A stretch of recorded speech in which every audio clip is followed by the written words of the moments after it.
What is JavaScript? JavaScript is a high-level programming language. It means that JavaScript is a programming language with a strong abstraction from the details of the computer.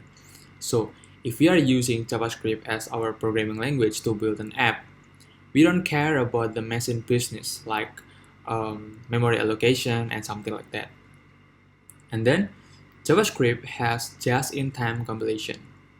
It means that the compilation happens at runtime rather than before execution, like C or C++ that needs to be compiled first to be runnable.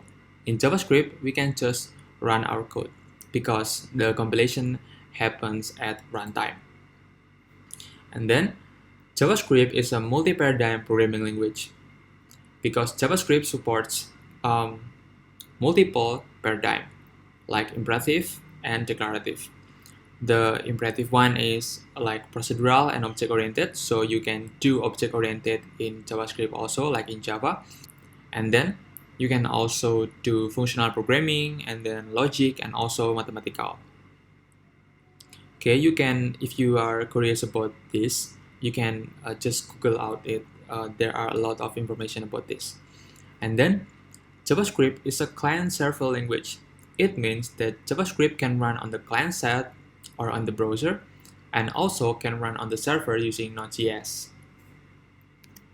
So what can I do with JavaScript? With JavaScript, we can do a lot of things. The first one is we can build a web user interface using popular library like React.js, Angular, or Vue, and maybe jQuery, but jQuery is already obsolete. We can build, with JavaScript, we can build a powerful production-ready web user interface. And then, we can also build mobile app using JavaScript, using library like React Native and also Ionics. And then, as I said before, JavaScript can also run on the server.